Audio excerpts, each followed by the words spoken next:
Here we go with the Copy It app detailed instructions.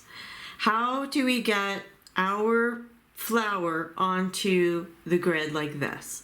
So we're gonna start from the beginning. Okay, so here we are, nothing imported, no grid selected or anything right now. There's nothing selected on the sides here. I have not imported a photo or anything. This is pretty much what it looks like when you open up Copy It without ever having imported a photo or anything. So we have a blank screen here, a blank canvas. So what we're gonna do first is let's select new project. So we're gonna select a new project. This is gonna be a new project. So it's gonna reset all the settings and unload any current image or anything. So this starts fresh. So you always want to create a new project.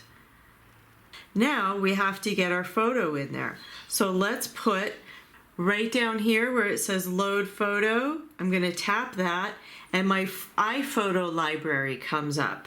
Okay. So I usually have it in my favorites, the photo that I'm going to use, because if you see, you have all photos where if you tap on that, your latest photo will most likely come up, but it's not really guaranteed. So I usually have the photo that I want to use.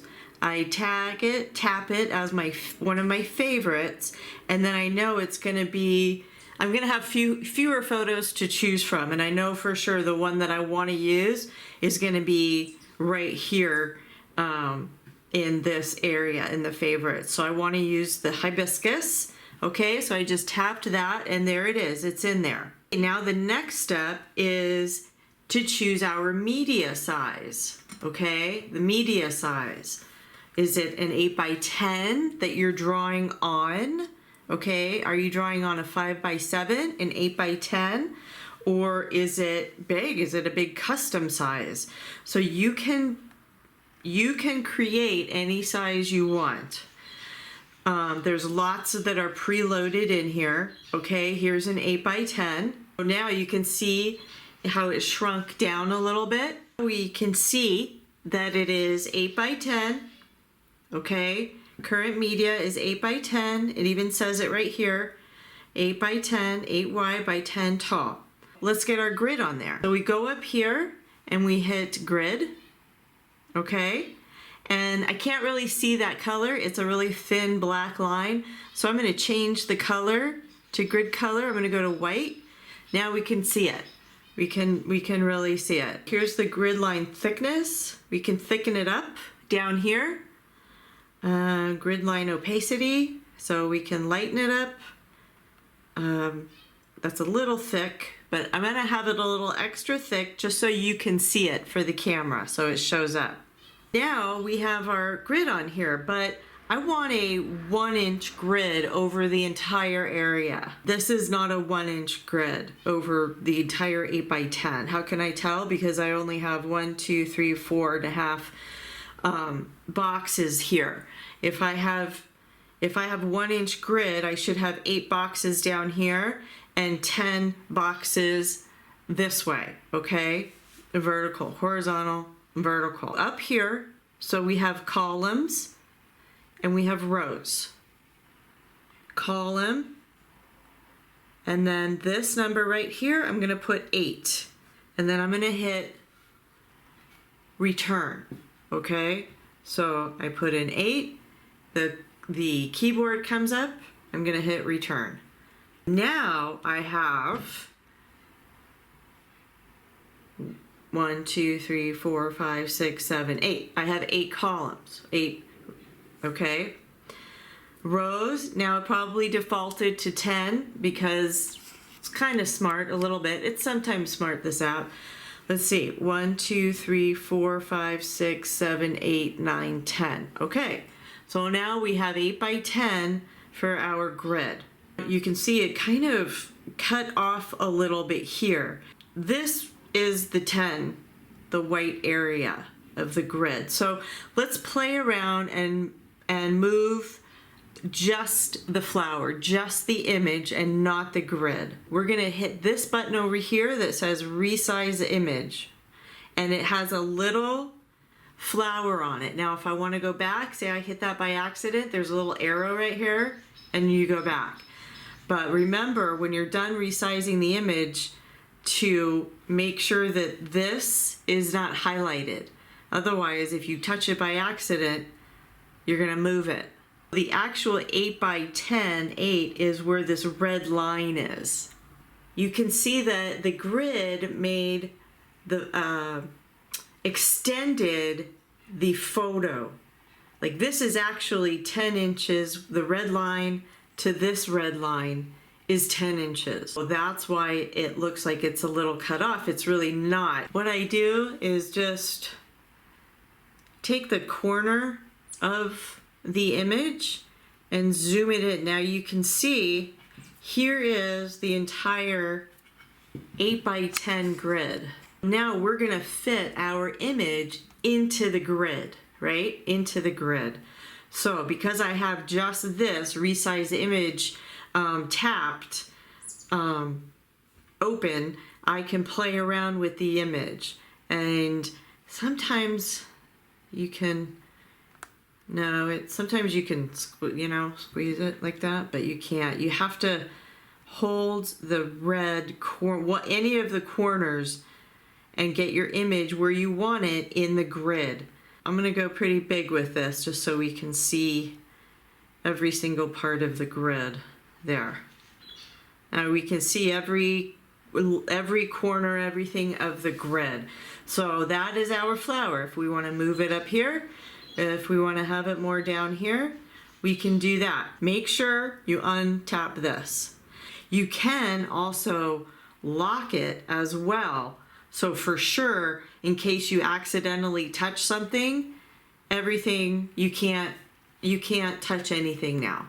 Usually when I have it in the perfect spot and it's good to go, I will lock it. So we're gonna unlock it right now. So I don't have anything highlighted except for the grid. So I can, if I want the grid to go away, say I need to see something without the grid, I can just get rid of it. But now I want the grid. Okay, so say I want the grid numbers. Here we go. Here are the grid numbers, right?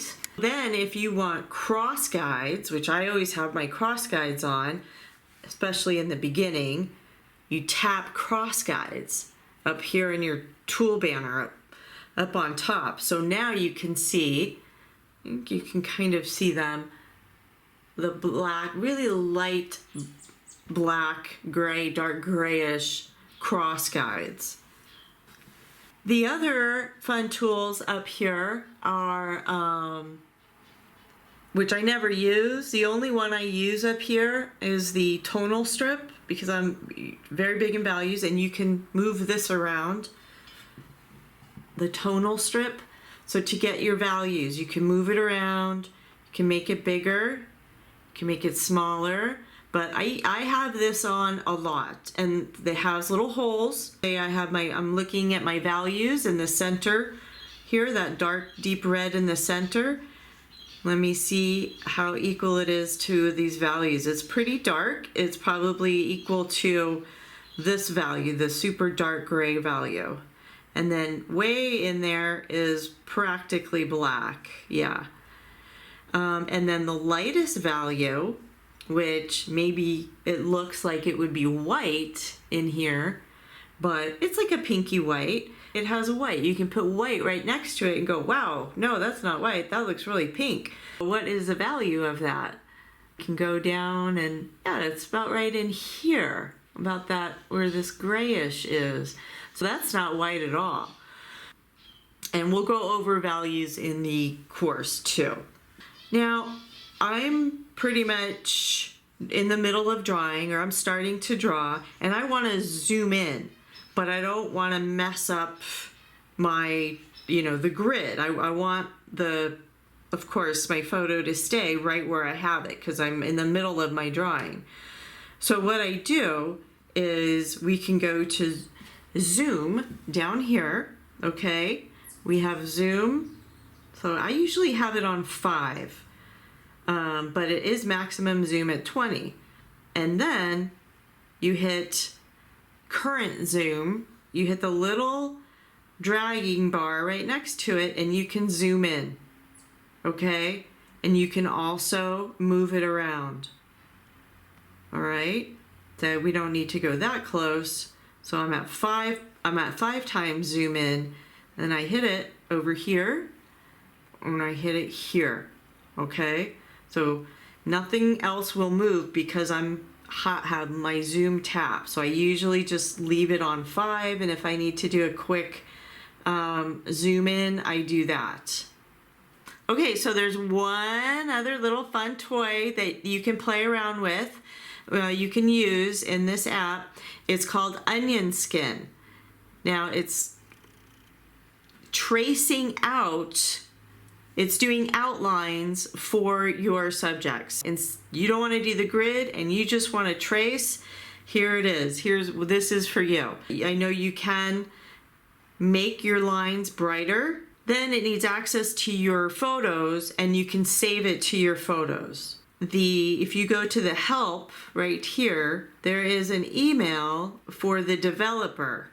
And I have actually emailed him right here, support@nigelgreenapps.com. I've emailed him with questions regarding maybe like a custom size. So if you have a custom size that you want to do and you're not sure what numbers to put up here or what numbers to put up here, go ahead and email him. He was very helpful with me. Okay, that's it. Let me know how it goes. Thank you.